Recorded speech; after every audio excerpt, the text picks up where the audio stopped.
Saludamos al sociólogo Marco Zalamea. Vamos a dialogar sobre las lecturas que dejaron las festividades de Cuenca, particularmente los espacios formales, las declaraciones, los discursos de los representantes del gobierno y del gobierno local particularmente. Pero antes quisiéramos, sociólogo Zalamea, su visión sobre esta nueva semana en la que las festividades, el feriado, van quedando atrás y resurge ya la visión sobre lo que pasará, no precisamente en esta cortísima semana que termina ya el día de hoy en cuanto a días activos, pero sí la próxima semana, cuando el movimiento indígena se prepara para un diálogo con el gobierno que se lo ve desde el momento ya engorroso en cuanto a la relación que los dos sectores tienen, la crisis carcelaria de inseguridad que está sobre la mesa con observaciones de la Corte Constitucional, el caso Pandora Papers, que será objeto de un informe este sábado en la Asamblea, el caso de Alex Saab, que sigue investigándose y hay excitativas a que se investigue en Ecuador, y en la parte político-administrativa, el trámite y las reacciones a la propuesta presupuestaria y la reforma tributaria. Un escenario un tanto complejo. Buenos días, Gustavo y Rosana. Bueno, efectivamente creo que el nivel de conflictividad política y conflictividad social que ha venido creciendo en el Ecuador durante las últimas semanas, lamentablemente pues va a afianzarse y profundizarse en los próximos días, en las próximas semanas. Usted ha señalado algunas de las papas calientes, algunos de los nudos críticos que tendrá que enfrentar el gobierno actual presidido por el presidente Guillermo Lasso. Sin embargo, las propias declaraciones del presidente Lasso no hacen sino abonar a que se agudice este complejo panorama, e incluso algunas acciones y medidas. Por ejemplo, escuchaba la relación en cuanto a la proforma presupuestaria del 2022, que va a generar sin duda pues protestas, cuestionamientos, rechazos de varias de las instituciones concernidas en las potenciales reducciones de sus presupuestos, una de ellas, por ejemplo, las propias universidades. Existe también un problema grave que están atravesando los hospitales públicos. Hace días tuve la oportunidad de escuchar al presidente de la Federación Médica Ecuatoriana, el doctor Mauricio Carrasco, que se refería textualmente en un diagnóstico del sistema sanitario público que es un desastre y un caos. No hay elementales medicinas desde paracetamol, etcétera. O sea, si eso dice el presidente de la Federación Médica Ecuatoriana con conocimiento de causa, y no obstante, Gustavo y Rosana, que hace varias semanas también se declaró, ¿no es cierto?, el estado de excepción justamente para los hospitales, no ha dado resultado, igual que se ha declarado estado de excepción en las cárceles, no da resultado, siguen los enfrentamientos, siguen los controles por parte de las mafias, siguen los muertos. En el feriado creo que hubieron 3 muertos precisamente en una de las cárceles del país, heridos. Igual se ha declarado estado de excepción y emergencia vial a zonas como el Austro, la provincia de la Azuay, y siguen los problemas. Es decir, me parece que hay un déficit de gestión de parte del gobierno nacional. Y creo que la próxima semana también habrá que ver cuáles son los resultados del diálogo que no se ha formalizado hasta ahora, ¿no? Ha sido declaraciones del vocero de comunicación del gobierno de que se invitará a la CONAIE. La CONAIE ha puesto condiciones y por otro lado, pues el presidente a través directamente o a través de la ministra de Gobierno ha dicho de que el alza última en los precios de los combustibles es innegociable. Entonces no se puede establecer un diálogo si primero se decreta una medida que genera inconformidad social y luego dice vengamos para dialogar. Yo pienso que el proceso es de la inversa. Siempre es necesario procesar democráticamente los conflictos a través del diálogo y la negociación, y en este caso a través, digamos, de una vinculación directa, de una interlocución cara a cara con los directamente afectados. Pero antes de tomar las medidas hubiera sido importante, ¿no?, para evitar justamente pues la conflictividad de la que estamos hablando. Ahora, sociólogo Zalamea, otro de los temas que hemos escuchado el día de hoy es el anuncio del presidente de la República, Guillermo Lasso, que si bien abre las puertas para dialogar con la Confederación de Nacionalidades Indígenas del Ecuador, no lo hará con el presidente Leonidas Issa. ¿Qué podría provocar o motivar esto? Bueno, digamos, si es que el presidente dice que no va a reunirse con el presidente de la CONAIE, simplemente no va a haber reunión con la CONAIE. No veo pues a dirigentes de la CONAIE asistiendo a la reunión con el presidente de la República sin que esa delegación del movimiento indígena esté precisamente encabezada con su presidente. Yo quisiera entender que quizás él no quería personalizar la reunión, ¿ya? Porque claro, se ha dicho de que el presidente ha invitado a Leonidas Issa, que la reunión será Leonidas Issa. Seguramente, quizás puede ser una interpretación. El presidente quiere decir, no me voy a reunir con Leonidas Issa como persona o él simplemente como dirigente, voy a reunirme con la CONAIE, y evidentemente pues eso implícitamente señala de que al reunirse con la CONAIE también tendrá que reunirse con Leonidas Issa. Quisiera darle esa interpretación. No obstante, si es que el diálogo finalmente se materializara con la CONAIE, yo creo que, como dije hace algunos días, justamente cuando me preguntaron sobre el tema de la primera reunión de la CONAIE, yo expresaba mi escepticismo respecto a que esa reunión tenga algún tipo, digamos, de resultado positivo. Y efectivamente eso es lo que pasó. Más allá de la versión interesada dada por la ministra de Gobierno de que habían puntos de coincidencia, pero se hablaba de coincidencias, no de acuerdos, y escuchamos a la dirigencia de la CONAIE simplemente pues señalar de que los puntos esenciales que ellos plantean no han sido posible acordarlos con el gobierno. Creo que ahora no va a ser la excepción, mucho más si es que, repito, el gobierno está empecinado en no dar vuelta atrás, es decir, plantear como innegociable el tema, por ejemplo, de el alza en el precio de los combustibles. Amén de que hay otros nudos críticos imposibles de generar una conciliación entre el movimiento social indígena y el gobierno. Temas, por ejemplo, como la explotación minera a gran escala en zonas sensibles de recarga hídrica, que es un asunto que incluso compete e interesa a la provincia de La Suay y al cantón Cuenca. Está planteado por la CONAIE. Sin embargo, sabemos que en eso el gobierno no va a marcha atrás. Lo que está anunciando es una profundización del modelo extractivista, lo que ha anunciado oficialmente es una duplicación de la explotación minera y petrolera. Bueno, como también uno entiende, ¿no?, el discurso del presidente en la cumbre climática de ampliar la reserva natural en el Parque de Galápagos, de contribuir, ¿no es cierto?, para la lucha contra el cambio climático, pero al mismo tiempo anuncia pues una duplicación de la explotación petrolera. Vamos a tratar ese tema más adelante con un importante documento que queremos también ponerlo a consideración de nuestros oyentes, sociólogos Zalamea. Quisiera preguntarle antes también sobre las posibles consecuencias que puede traer este delicado tema de los Pandora Papers, el informe de la Comisión Constitucional, cuestionada por la forma en la que llegó este caso a esta comisión. Tendrá que entregar su informe para el día sábado y hay ya previsiones de que este informe será bastante incisivo en contra del presidente. Bueno, yo pienso que el propio informe de la Asociación Mundial de Periodistas de Investigación fue bastante incisivo. Recordemos de que el presidente de la República asomó, digamos, su foto en las portadas de los principales medios de comunicación del mundo. Y a mí me da la impresión de que el presidente, de alguna manera, para lavar su imagen a nivel internacional, justamente en la cumbre climática, presentó esa llamada iniciativa, entre comillas, ecológica o ecologista. Entonces no hay que separar, o sea, se dio en ese contexto. En cuanto al informe mismo, pues es evidente que sesgos políticos pueden haber en uno u otro caso. ¿A qué me refiero? Si es que tomaba la Comisión de Fiscalización, el sesgo era orientado para que no se establezca alguna responsabilidad mayor del presidente de la República, porque evidentemente pues sabemos los vínculos políticos, incluso de amistad personal del presidente de la Comisión de Fiscalización con el presidente de la República. La vicepresidenta de la Comisión de Fiscalización es una conspicua representante parlamentaria de CREO y por lo tanto del gobierno, en fin.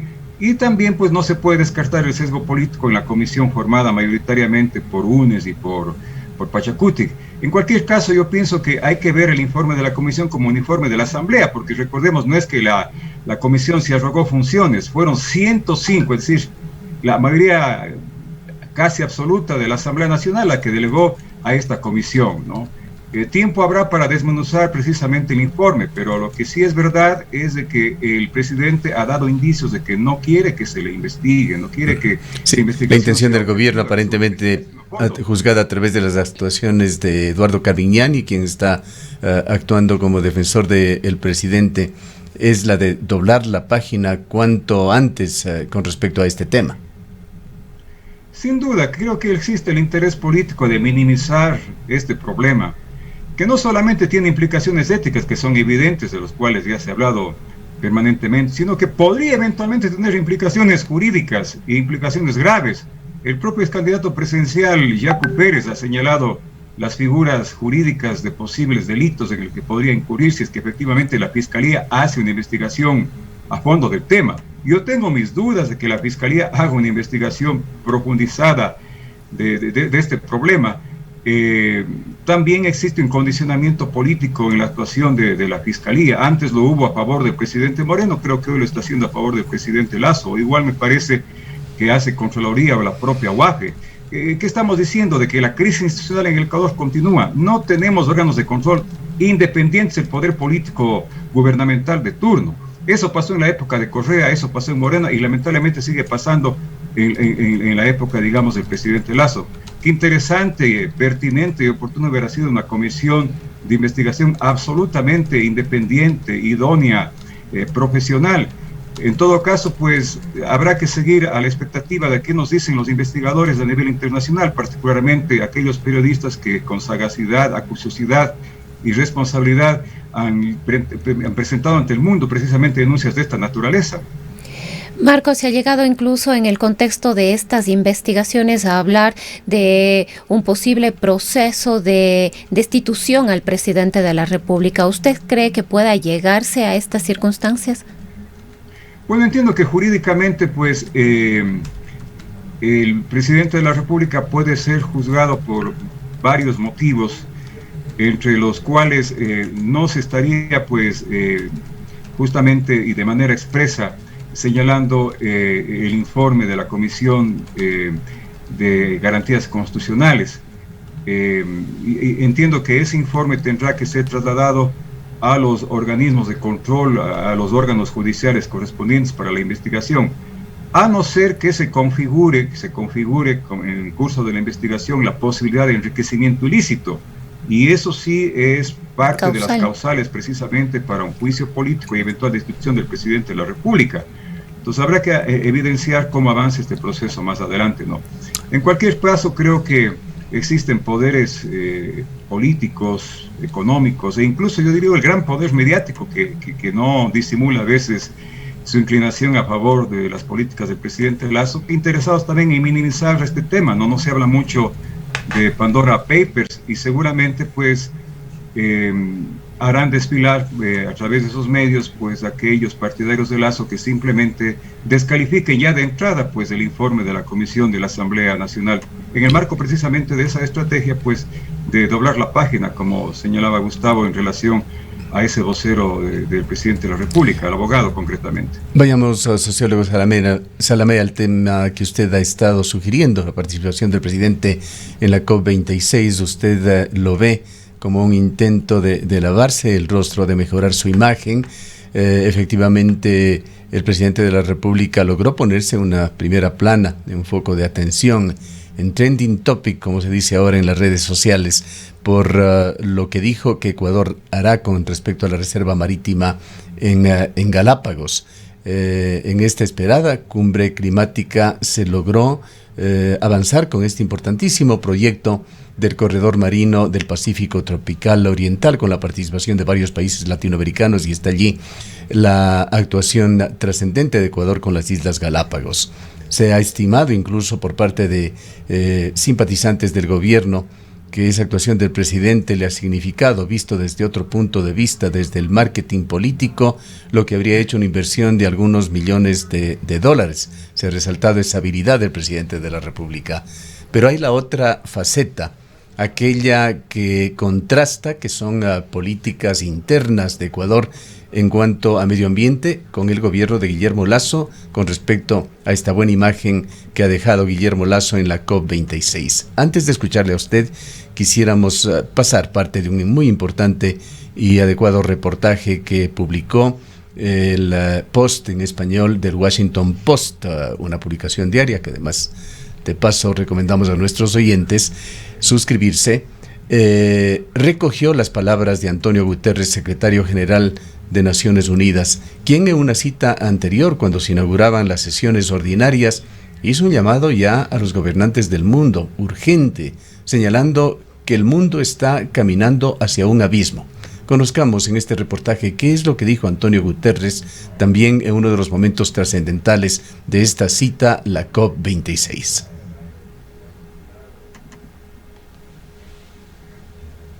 El mundo tiene los ojos muy puestos en Glasgow. En esa ciudad de Escocia, más de 120 jefes de Estado y de Gobierno y 25.000 delegados debaten desde ayer y hasta el 12 de noviembre sobre la forma de luchar contra los efectos del cambio climático. Se trata del encuentro más importante sobre la materia en décadas. Su nombre es Conferencia del Cambio Climático de las Naciones Unidas y se le conoce como COP26, lo que significa Conference of Parties 26. La primera conferencia entre las partes, la COP1, tuvo lugar en Berlín en 1995. ¿Por qué es tan relevante esta cumbre? Porque ante la amenaza del cambio climático debe fijar reglas claras y fechas para hacer cumplir el Acuerdo de París, suscrito por 197 países en 2015. Ese acuerdo histórico trazó una serie de objetivos. El principal es que el mundo debe permitir una temperatura como máximo de 2 grados centígrados por encima de la existente antes de la Revolución Industrial. Esa revolución, que empezó en 1750, introdujo, por ejemplo, las máquinas a vapor, la modernidad. Más allá de eso, según los firmantes del Acuerdo de París, lo ideal sería que el aumento de la temperatura se mantenga ahora como mucho 1,5 grados centígrados sobre aquella que se registraba en tiempos de la economía agraria y los productos hechos a mano. Ayer, el príncipe Carlos de Inglaterra alertó a los gobernantes presentes de que el reloj avanza y avanza. Les dijo que él sabe que tienen una carga en sus hombros, pero que el mundo los observa y que deben actuar diligente y decididamente, porque el tiempo literalmente se acabó. I know you all carry a heavy burden on your shoulders, and you do not need me to tell you that the eyes and hopes of the world are upon you, to act with all dispatch and decisively, because time has quite literally run out. Si no se actúa, las consecuencias serían devastadoras. Hoy solo el 8% de la superficie terrestre hace difícil la vida humana, porque sus temperaturas son superiores a los 29 grados centígrados en promedio. Si todo sigue como va, en el año 2070 ese 8% se convertiría en el 19%. ¿Qué significaría eso? Que en países de la zona tórrida o cerca de ella, como Nigeria, Arabia Saudí, la India, Indonesia, el Perú y Colombia, así como en Centroamérica, sería complicado vivir. Las temperaturas se equipararían a las del desierto del Sáhara. ¿Cuál es el remedio? Disminuir de forma drástica las emisiones de gases de efecto invernadero. El reto lo tienen en primer lugar la China, que produce más de 11.000 millones de toneladas al año de dióxido de carbono, seguida de Estados Unidos con 5.800 y la India con 2.000 millones. También la Unión Europea. Otro asunto sobre el que se discute en esta cumbre, cuyo anfitrión es el primer ministro británico y a la que asisten el presidente estadounidense Joe Biden y la canciller federal alemana Angela Merkel, entre otros líderes, es cómo financiar la reducción de las emisiones tóxicas, porque eso vale plata, y mucha.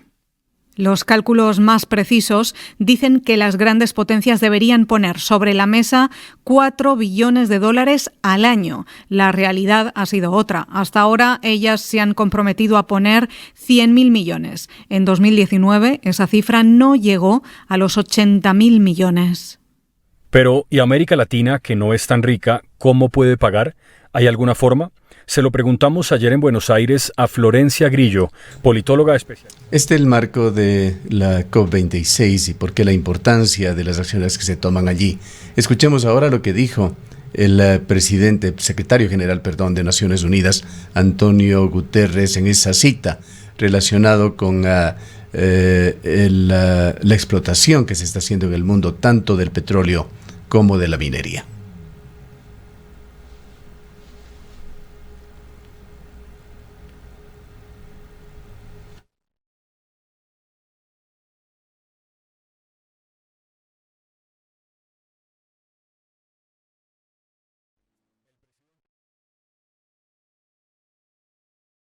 grados centígrados sobre aquella que se registraba en tiempos de la economía agraria y los productos hechos a mano.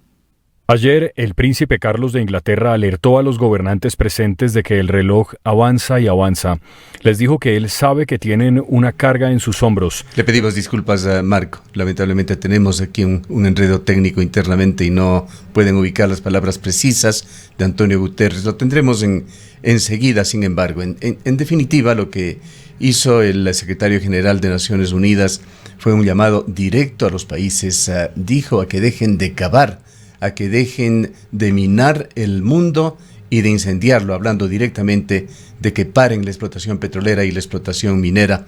Este fue parte de uno de los principales discursos que se dieron allí. La pregunta es la posición del presidente Lasso, que ha quedado como uno de los mandatarios proecologistas, que ha hablado también de planes de reducir las emisiones de carbono tan pronto como el 2025 aquí en Ecuador, y está el contraste de sus políticas internas, pro minería, pro explotación de petróleo. Está entre los compromisos de Lasso hechos en campaña y que lo ha venido aplicando ya como gobierno, de duplicar la explotación petrolera en Ecuador. Le escuchamos.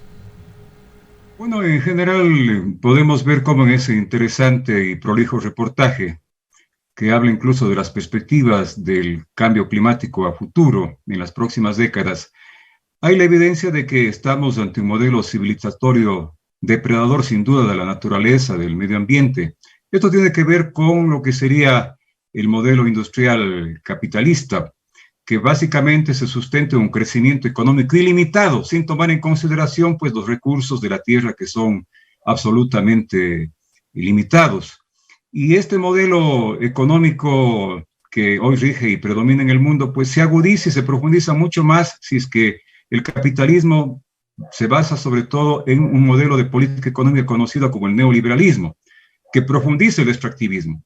Y hemos hablado también anteriormente de que el actual presidente de la República tiene prácticamente una visión de la economía neoliberal monetarista, y en consecuencia o en coherencia con esta visión, con este modelo, lo que ha anunciado es la duplicación, el incremento inusitado de la explotación minera y petrolera, que va a contrapelo precisamente de los compromisos que se ha adquirido en la cumbre climática.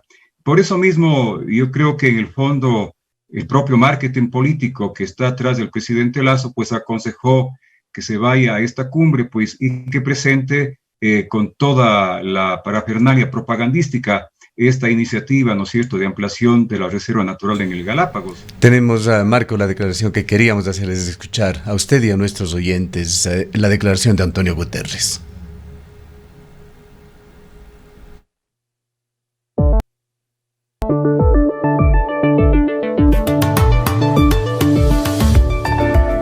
Una advertencia severa hizo ayer en Glasgow, en la Cumbre Mundial del Clima, el secretario general de las Naciones Unidas, Antonio Guterres. Ya es suficiente de tratar a la naturaleza como si fuera un inodoro, un retrete, dijo. Suficiente de estar quemando el mundo, de perforarlo, de abrirle minas. Estamos cavando nuestra propia tumba. Enough of treating nature like a toilet.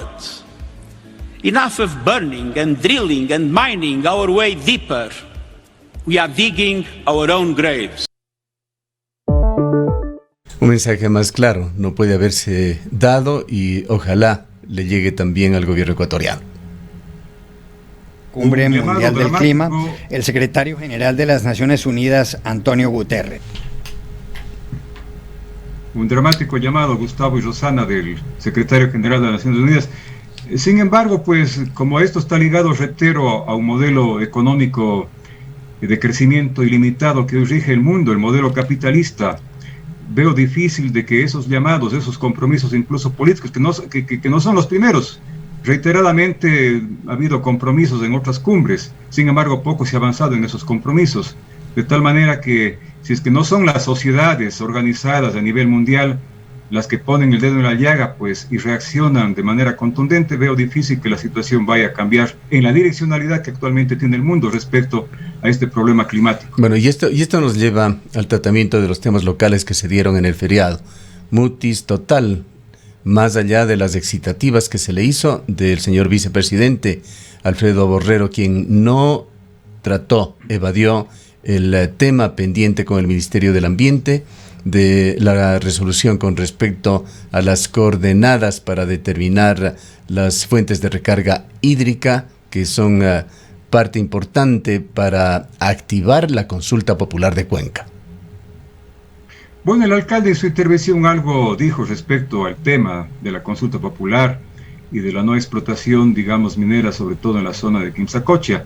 Sin embargo, quien no se refirió concretamente ni siquiera como una respuesta de cortesía a este tema fue el vicepresidente de la República.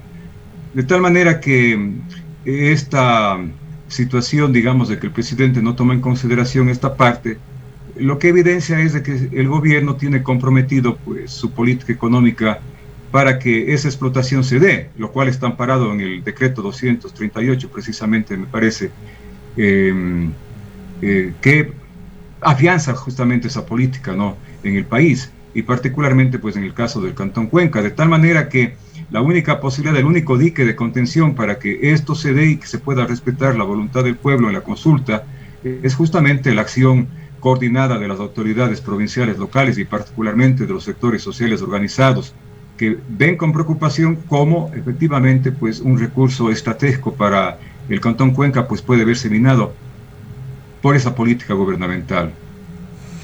Con respecto al resto de lo que se dijo en la ciudad de Cuenca, en el cual se quería abordar también temas urgentes de esta urbe que reflejan un trato inequitativo no solamente de este gobierno históricamente hacia la provincia de la Azuay, quizá reflejado de una manera ya dramática en la vialidad, cuando en medio de las celebraciones de Cuenca se encontraba suspendida la circulación en una de las principales vías.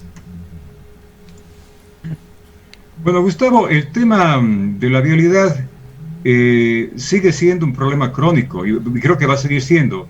Usted al inicio precisamente de la conversación daba el dato de que en el presupuesto o en la proforma presupuestaria del Estado ecuatoriano para el 2022 hay una reducción significativa de recursos económicos para el Ministerio de Transporte y Obras Públicas. Entonces creo que eso habla por sí solo de que difícilmente la problemática vial del país, y particularmente siendo álgida la problemática vial del Cantón Cuenca, puede ser resuelto en los próximos años. Y esto no hace sino confirmar lo que yo también en conversaciones anteriores con ustedes he señalado: no es prioridad, ¿no es cierto?, del gobierno la obra pública, y particularmente la obra pública en vialidad, y específicamente en el caso de la Azuay.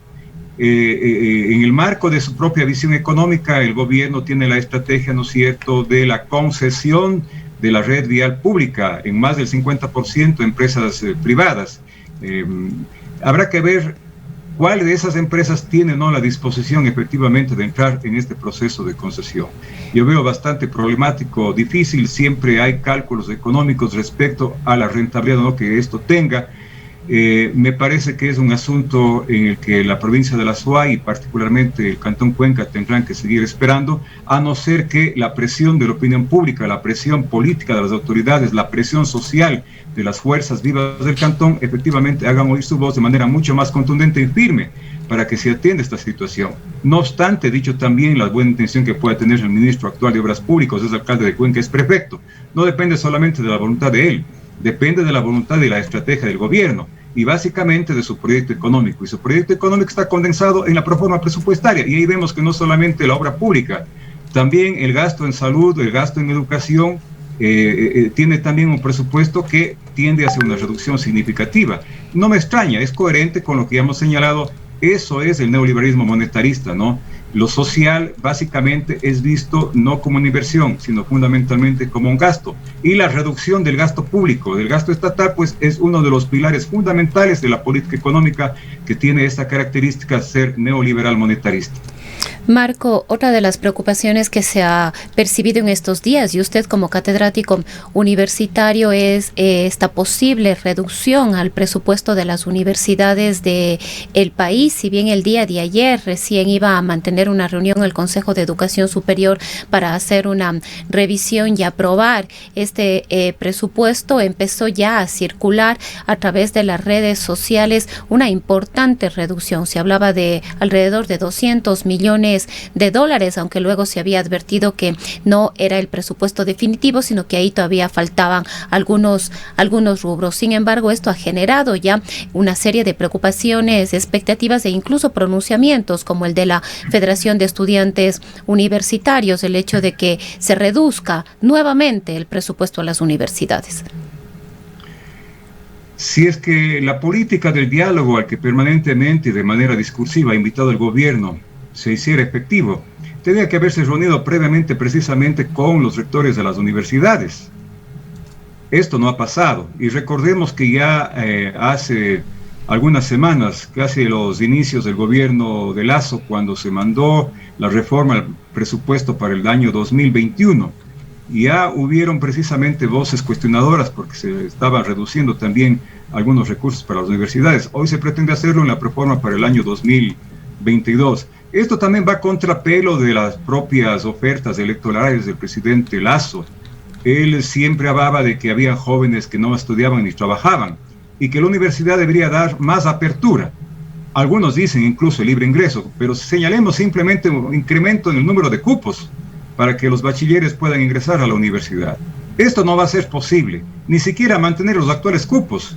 Si es que hay esa reducción presupuestaria, si es que esto se materializa finalmente, pues simplemente las universidades tendrán que nuevamente reducir el número de cupos, reducir, ¿no es cierto?, su logística educativa para trabajar con calidad, reducir el número de profesores, en fin, una degradación de la calidad de la educación universitaria pública.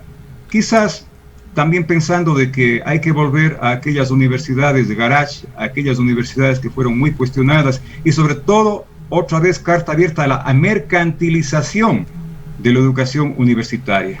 Y eso tampoco me sorprendería, reitero, porque la mercantilización, la visión básicamente empresarial de lo público está muy presente pues en el modelo económico de gobiernos como el actual, pues que tiene esa política económica que ya rige en otros países. Incluso recordemos que en países como Chile, etcétera, la universidad fue absolutamente privatizada. Creo que en el Ecuador, si es que no se pone coto a esta situación mediante una acción concertada del sistema universitario, de quienes hacen las universidades, docentes, trabajadores, empleados y la propia población, pues, que está ligada a las universidades públicas, esto puede materializarse en detrimento, reitero, pues, de la propia estabilidad del sistema universitario público. Bien, muchas gracias por su opinión. Han escuchado al sociólogo Marcos Alamea, profesor de la Universidad de Cuenca, analista refiriéndose a algunos aspectos que se dieron durante este feriado que terminó hace 2 días en la ciudad de Cuenca.